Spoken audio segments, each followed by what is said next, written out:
years after its opening. The canal's water quality has improved in recent years, and there are now several nature reserves along its banks. Locally, increasing populations of ducks, Canada geese, and even swans can be observed. This area of the quays is also commonly used for water sports.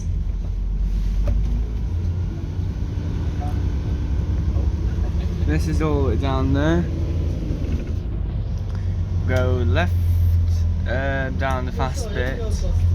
You probably it's more power. You should do, because that's how come it's got. That's how come they bought this, so it can annoy you or. It's all as it works, the London bus, but it suits its career in London, but not the same with W5. This area of Salford Quays is now one of the most rapidly developing areas of the city, with a mix of retail, business, and leisure uses. The 21st century ship canal is symbolised not by ocean-going liners, but by giant projects located along the water's edge, such as the Trafford Centre shopping mall, Media City, and towering office and residential apartments. The lower reaches of the canal are still busy with shipping, particularly around the Queen Elizabeth II dock at Eastham and the Stanlow oil refinery, carrying some 7 million tonnes of cargo, mostly oil, chemicals and grain. But the sighting of a cargo ship in the old Manchester docks area is now a rarity. There are, however, regular sightseeing trips between Liverpool and Salford, operated by Mersey ferries. Hopefully we're trying to hit the fastest section here, so you can get to here more. I think this is the fast section. The Trafford Swing Road Bridge on the right was built in 1892 and would swing open, allowing ocean-going cargo ships to travel to the upper reaches of the canal at Pomona docks. It was the largest and heaviest of the ship's canal swing bridges, weighing 1,800 tonnes. In July 1987, the bridge was listed as a Grade 2 structure, and in 1998, the bridge was refurbished and fixed in place as part of a scheme to widen the road to a dual carriageway, with the new bridge that we are driving on built alongside. As we turn right towards Old Trafford, notice on the left the two remnants of former ship canal warehouses, once so typical of the area. The Victoria warehouse today is actually a hotel and popular music venue. Our next stop is Old Trafford, home of Manchester United.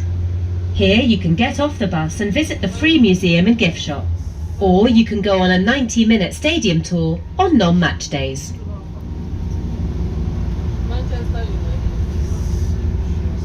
Manchester is far more than football, but certainly football provides Manchester with its 21st century dominant brand. The city is home to two of the most popular and successful football teams in the world, Manchester United and Manchester City. Of course, the city region's sporting heritage runs much deeper than football and includes the legacy of the 2002 Commonwealth Games, the successful and efficient coordination of which encouraged London to bid for the 2012 Olympic Games. An array of sporting events takes place year-round. Manchester United was founded as Newton Heath Lancashire and Yorkshire Railway Football Club in 1878. It changed its name to Manchester United in 1902, moving to its current stadium here at Old Trafford in 1910. Manchester United have won a record number of league titles and cups. In the 1998-99 season, the club became the first in the history of English football to achieve the treble of the Premier League, FA Cup and UEFA Champions League. The club vies with Spanish giants Real Madrid and Barcelona as the world's most valuable football brand. The Old Trafford capacity of around 76,000 makes it comfortably the largest club ground in the United Kingdom. If you're not lucky enough to get a ticket for a game, a good way of experiencing United's potency is by visiting the museum and tour centre. The museum provides an overview of the club's story. West of Old Trafford, Trafford Park stretches across 4.7 square miles and was the first planned industrial estate in the world and remains the largest in Europe. The Western End now hosts the largest shopping mall, Into Trafford Centre, as well as other attractions, including the largest indoor ski slope in the UK at Chill Factor.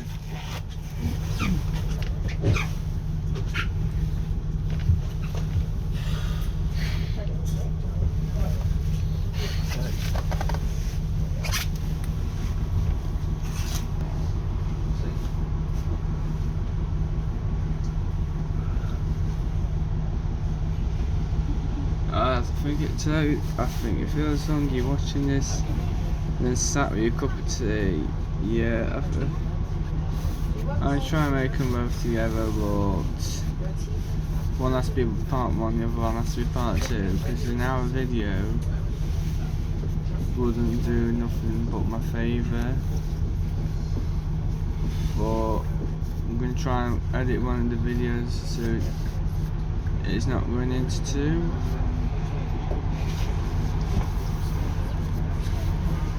I'm going to try to, but also, I don't know how to do that, so I just have to do it in parts now. But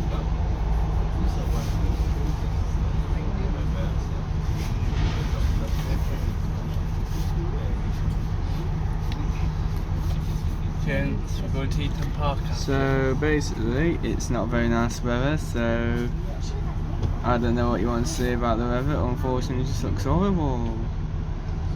It'd be going out, I'd be on peak in this. I'd been on peak on any type of weather. Rain, it's hot. Trent, Manshall, Muggy, Maggie Rain, Muddy. You know, I've slept in animal poo, but I can't say out. Well, I can. I just don't wear I just don't wear these shitty trainers again. Trainers have got them in the rubbish. You'll get wet. You'll get, if you have pee pimps, school pee pimps, you'll get wet. Your feet feels soggy. I'm from Chesterfield, so it's like. So basically, this is going to. Are you from Andy? Yeah. I'm from Southport. The Imperial War Museum North is an unusual structure and worth a walk around to get a feel for it. Designed by Daniel Libeskind and opened in 2002. To create the building's design, Libeskind placed a ceramic teapot in a plastic bag and dropped it out of the window. 3 of the broken shards he arranged as a world shattered by war, in a pattern representing the 3 theatres of land, sea and air war. The message of the museum is stated as "War shapes lives." This is delivered without judgment, the facts and stories laid before visitors, and covers conflicts since World War I. The temporary exhibitions are always worth visiting, and there are plenty of activities for kids, and of course a cafe and a shop.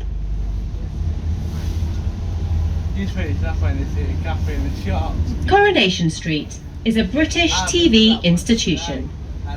First broadcast on December 9th, 1960, it is the longest running serialised television drama in the world. The show was only commissioned for 6 episodes, and bosses at Granada TV were certain that it would be a failure. However, the British public became hooked on watching the lives of ordinary northern people living in working-class terraced houses. Until the late 1960s, all episodes were filmed within indoor sets at Granada's Quay Street Studios in central Manchester. In 1968, Granada rented a railway yard alongside their studios to erect the programme's first purpose-built outdoor set. In 2014, the show moved to the Quays to form another area of Media City UK, and tours of the set can be pre-booked online.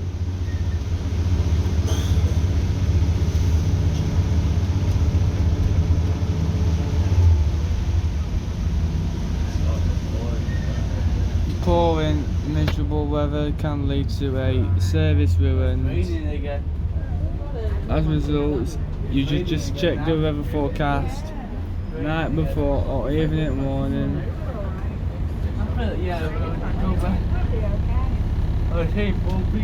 This is torrential rain. This is torrential rain.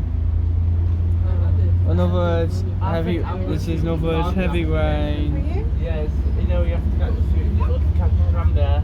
Oh. Right, that's it. Oh, yeah, I'm a bit lost around Manchester. I just use Google Maps. Is it not good? I don't get. I'm gonna get in my car and drive over here. Yeah. Oh, if you left the park, you got man.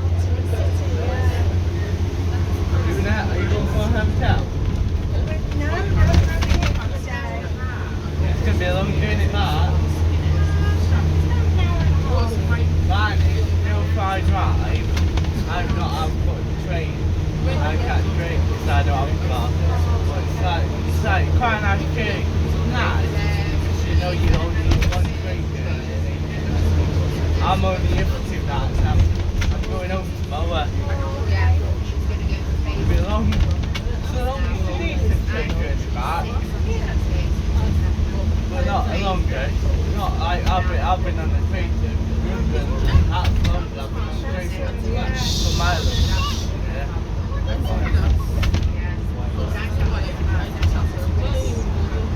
Quite long.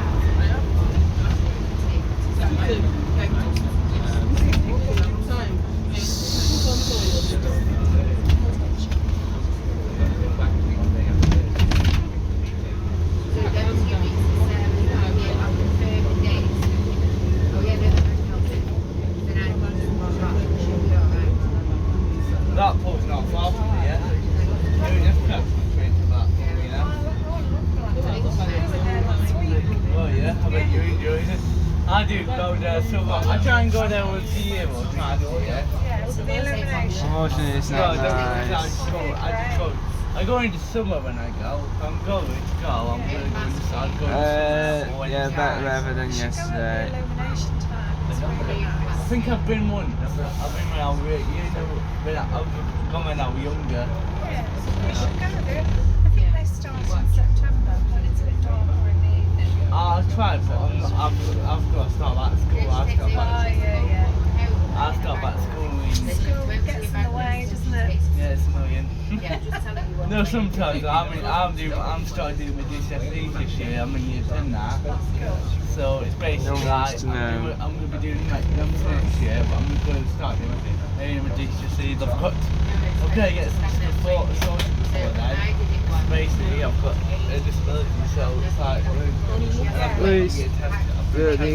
this tool. I've got to get that. I've got to start using like a laptop. So I start using one of them when I need a pen.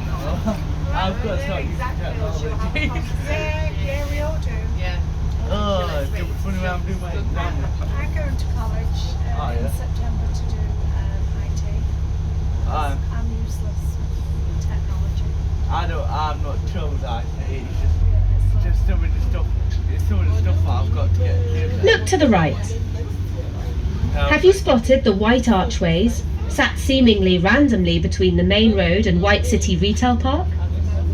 This was once the home of the White City Botanical Gardens. Trees and plants were brought in from around the world, and the gardens became extremely popular, both with those seeking relaxation and clean air in the city. The site eventually fell into disrepair and was closed in 1982. The archway's the only reminder of the gardens which could have easily become the Kew Gardens of the North. As we make our way back to the city centre, let's contemplate more of Manchester's firsts. This time in science and industry. John Dalton is a scientific colossus of Manchester.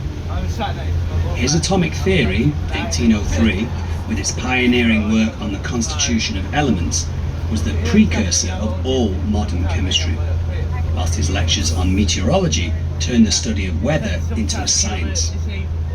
He was the first to describe colour blindness. James Prescott Joule's name, 1819 to 1889, is the unit of energy, the joule, following his research into the mechanical equivalence of heat.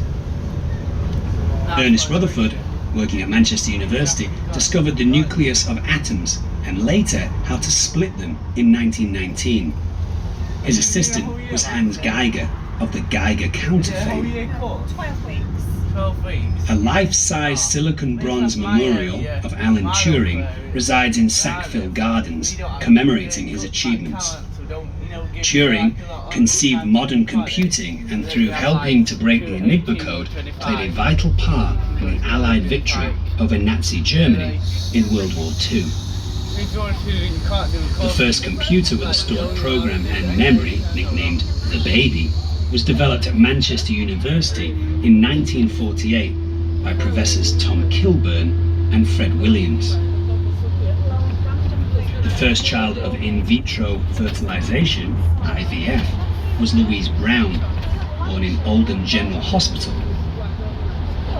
The Nobel Prize in Physics for 2010 was awarded to Andrei Geim and Konstantin Nevosilov at the University of Manchester for groundbreaking experiments regarding the two-dimensional material graphene, the so-called world's thinnest material. As we come into the city centre, there is a large church on the left. This is St George's Church and was designed by Francis Goodwin and opened in 1828. It has now been deconsecrated and converted into apartments. The tower is one large apartment of 9 floors. Are you getting enough where you got on? Yeah. I'm getting off at the end of the tour and then I'm going to have to catch a bus or a tram, I don't know. I'll figure out how to go. I know what it is, it's just, I'm really stuff I've got to get back home in a way. But, you know, sometimes Later on we'll be going around the city to have a look, see if there's enough to explore. Definitely, it's just, I've seen that Manchester, London is better than Manchester. I think they agreed to each town to do this tour, to be honest with you. Like more stuff. I get lost. We're fast Have you bus. ever been to that? No. It's very busy when you don't go by car, I suggest. And if it's very, sometimes the London Underground, it's simple but hard. As we've shown you around Manchester and Salford, you must have noticed the scale of new developments under construction. Multi-billion-pound investment in business, infrastructure and transport is flowing into the city, both domestically and globally. Huge multinational corporations, such as the BBC, have already relocated away from London to Manchester. As Manchester's population continues to soar, so does the demand for new high-rise residential developments, including properties that now dwarf Beetham Tower, for years the tallest building outside London.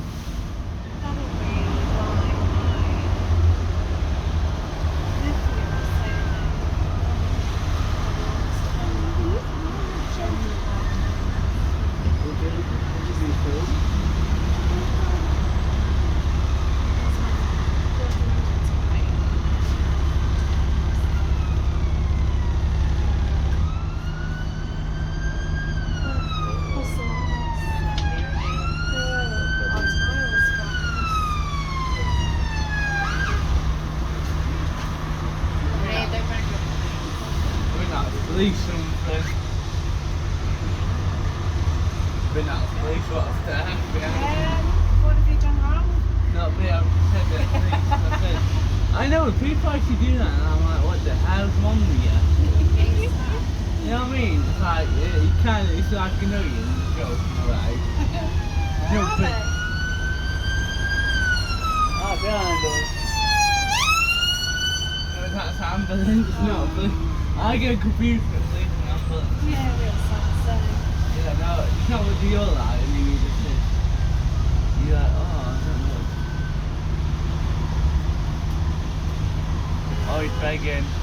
Dude, stop begging. I think that guy's begging. No, I'm just saying I think it is big. It looks like it's dislocated his foot. It looks like it's dislocated his foot. Must be hard to walk on that. I'm saying it looks like it's dislocated his body part. We're in a lot of pain.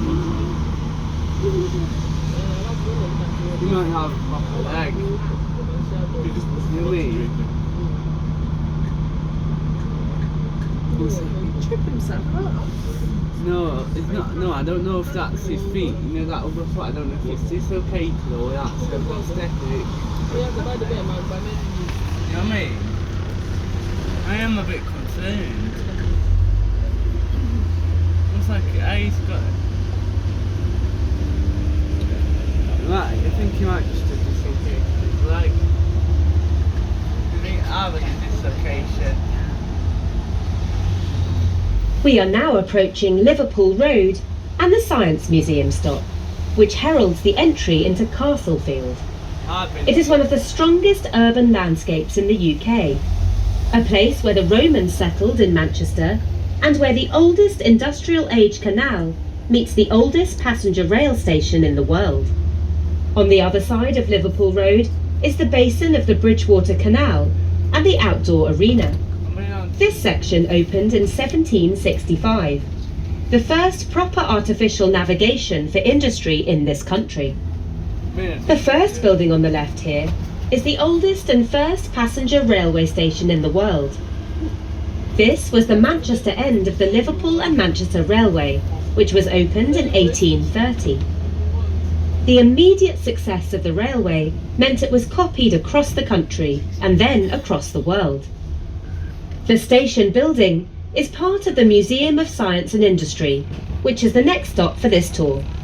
People of all ages, especially families, will enjoy visiting the museum, and entry is free. The range of exhibitions is huge, covering steam engines, space, cotton, gas, water, electricity, computers, photography, aviation, Manchester's history, the city's part in pioneering achievement, and also a planetarium. The buildings, unusually for a museum, play their part too. Spread out across 7 acres, wandering from... I think that needs updating. You know that, they talk about the museums, they've got rid of the aviation and stuff like that. Oh, okay. Yeah, I was saying that I think that needs updating. Because I've been there yesterday, I went there yesterday. I tell you, I'm going to be honest with you, it didn't have all that. Okay. And it's like, I just said, I think we need that, but myself, that needs updating. Does it? I'm just saying, if you're not giving people right facts, you might end up getting a lawsuit. Is that a plane? No, that's not. No, not a lawsuit, but I mean it is. You'd be asked, some people be like, myself, if you asked them, I said, where's the audio? And then he said, oh wait, let's come back to the RAF. I'm like, no, would the RAF want it or something like that? If you paid to go and see it and it's not there. No, but if you want, say if you wanted to, you've gone in just and you donate, whenever I read the word donate, it's just talking guys, you see clean though. Oh, is it free? Yeah, it's free, but you can donate. You can't complain if it's free.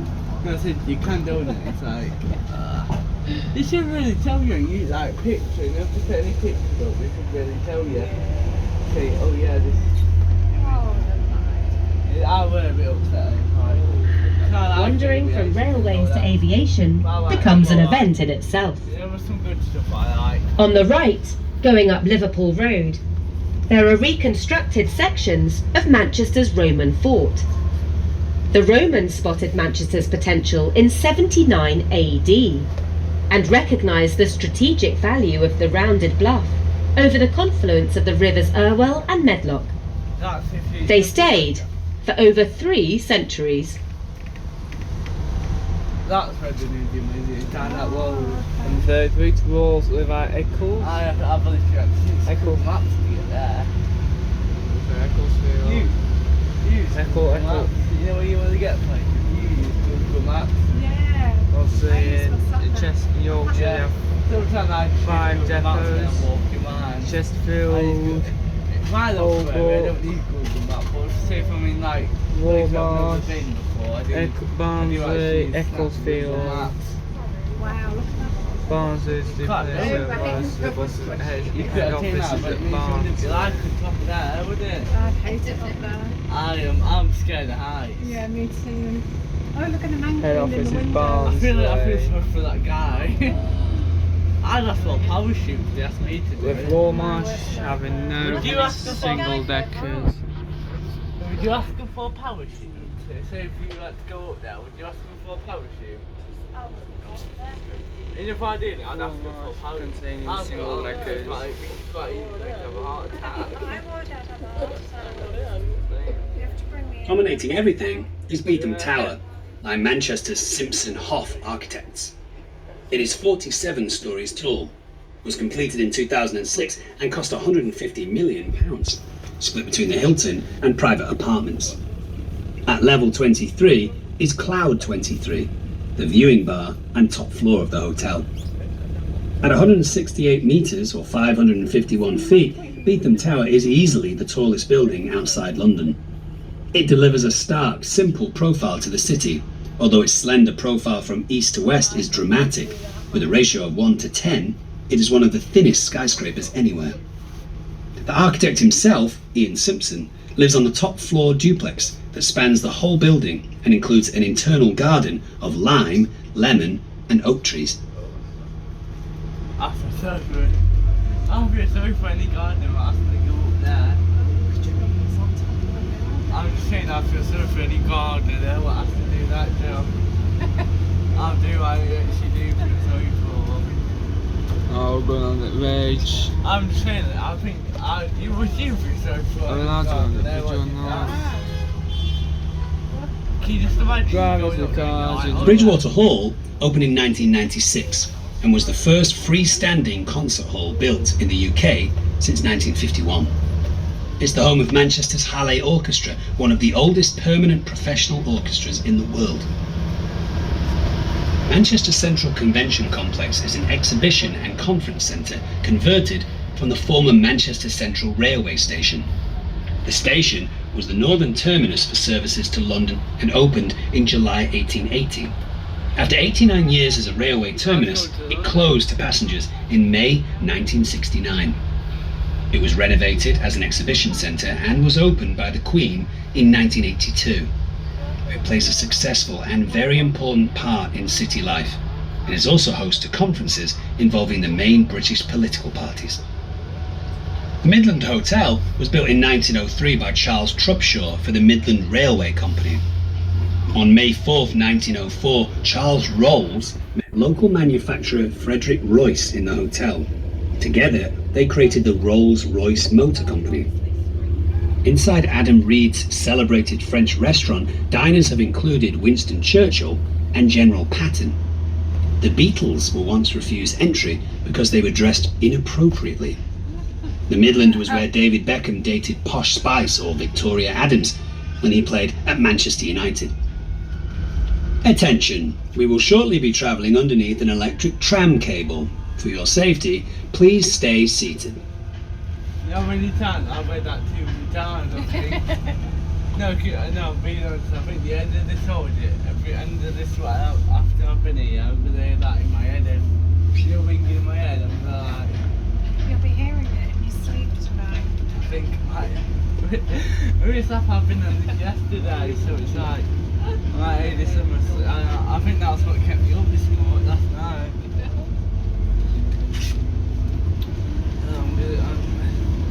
This stuff we do that. You know Peak City Sights here? Have you been on that? On what? Peak City Sights here. No. It's like, it's fine, you go from Chesterfield, you transfer, transfer to this house, it's like Manchester Central Library opened in 1934. The opening was attended by King George V. Manchester schoolchildren before the event were given handkerchiefs printed with the brave words, "Knowledge is power." That remains true today, as does the library's popularity. Following refurbishment and reopening in 2014, there have been around 1.4 million visits each year. The two grandest spaces are the entrance hall, called Shakespeare Hall, and the Wolfson Reading Room. The library hosts exhibitions and events. There's a performance space and a media lounge, alongside specialist business, music and children's libraries. That's the bus stop where I want. You can just see the front of it from here. Oh, it's like... Did they have buses where you live? No, a lot of buses around here. I said there's quite a lot of buses. Like, you know, South Harwich out. Yeah. It's not like London in a way. Buses are there? No, we used to have to like a bus every minute in London. We're now crossing Deansgate, one of the city's longest and oldest thoroughfares. The road is named after the lost River Dean, which is thought to have flowed along the hanging ditch, connecting the River Irk to the River Irwell at the street's northern end. The Opera House we are passing on the right is a theatre that plays host to touring musicals, ballets, concerts and Christmas pantomimes, and is a Grade 2 listed building.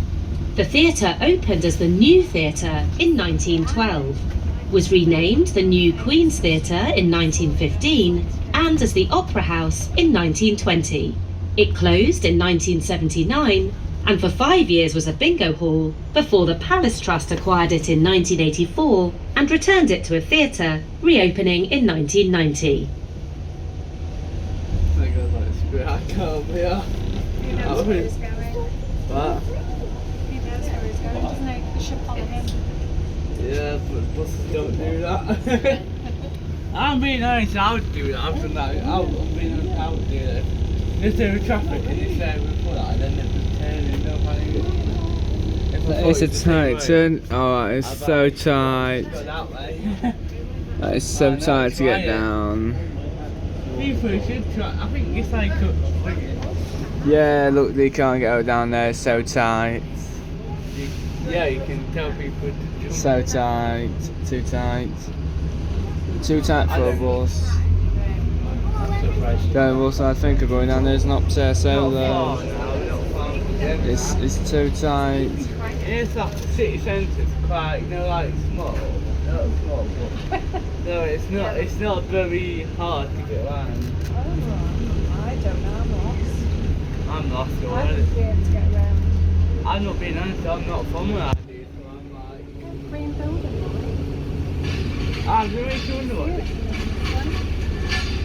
It makes you wonder what's like in the middle of Manchester, you know, like the middle point, like the middle building in Manchester.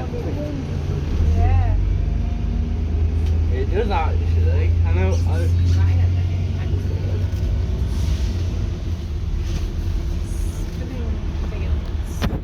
We are now passing through an area known as Spinning Fields, developed in the 2000s between Deansgate and the River Irwell. The area is dominated by commercial office developments and has been described as the Canary Wharf of the North after the area in London's Docklands. It takes its name from Spinning Fields, a narrow street which ran westwards from Deansgate and is bounded by Bridge Street to the north, Quay Street to the south, Deansgate to the east, and the River Irwell to the west. That's cool. I think that's cool. You know what we just passed, and I think that's cool because it had one of them prison vans. Oh, yeah. I think it looks like, you know, because they had like them prison trucks. You know what take prisoners to prison? I told you, the police were looking for you. No, I don't mean, no, I mean. Now they've got the truck ready to No, I said it's basically, you know, for inmates, when they, say if you've got a charge with a crime, you get put in one of them. We don't have courts in my local area, so it's like, we have to go to Sheffield. So it's like, a bit far from it. I'll tell you now, too many places. I've been to too many places in my life. I've been to Leeds, Whitby. Oh, I like Whitby. Yeah. That's the only reason, I think, one of the only reasons I've gone there, you know, Dracula. Yeah. I learned about Dracula in year 9. I was thinking, oh yeah, he was from there, wasn't he? Yeah, from Did you see it. the tall ships? What? The tall ships. Yeah, I've been on one of them. I've actually been on one of them. It's quite good. I got my mum with 3 visits. This company would take. It was in my local area in Sheffield. You know Sheffield, the man, let's face it, just I don't know joke. very many places, do I? You're not a fun man, are you? No, I've been Southport. We've been living in New Zealand for 15 years. Have you just moved? We just come back. Yeah. So what was it like? Oh, it's good. It's nice, but there's nothing like this. All my relatives lived in New Zealand. There's not much going on. I'm gonna be honest with you, It's very pretty now.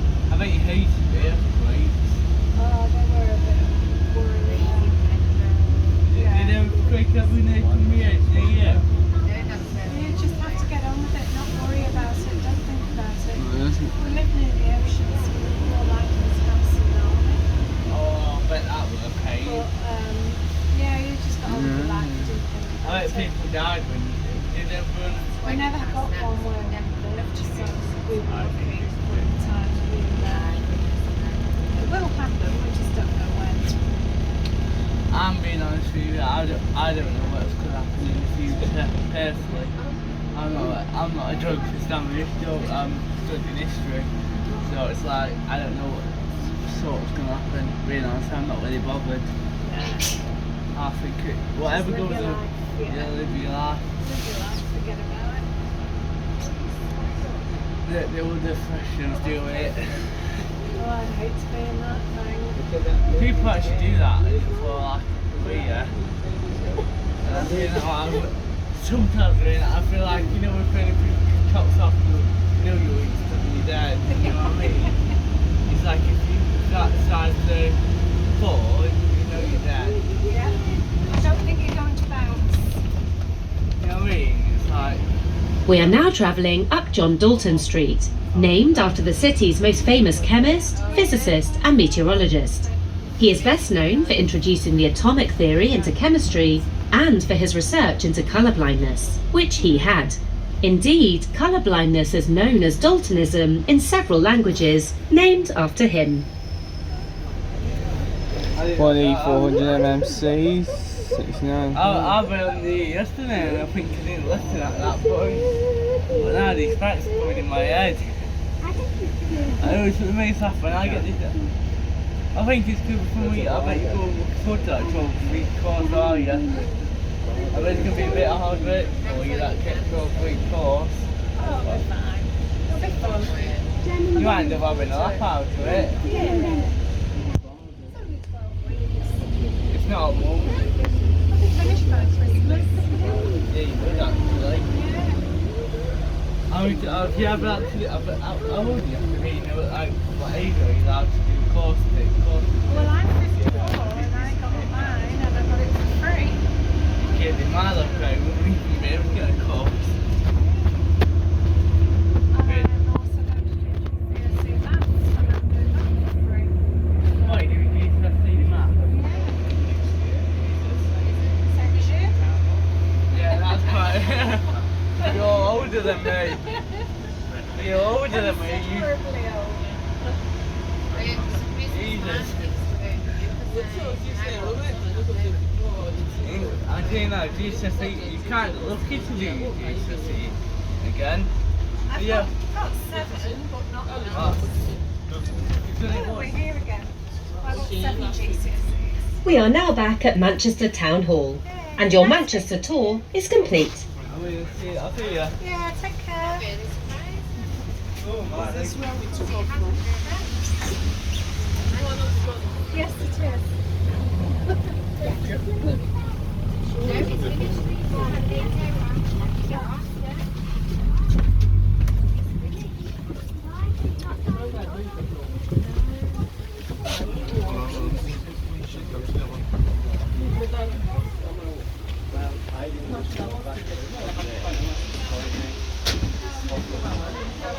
Thanks for watching.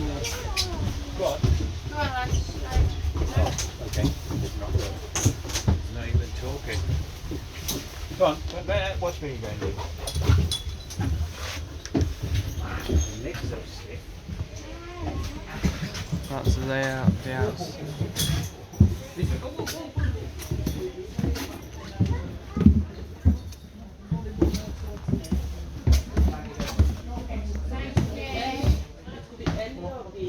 Yeah, that. You don't have to give me 90 minutes. No, it's so it would be. So that's the layout.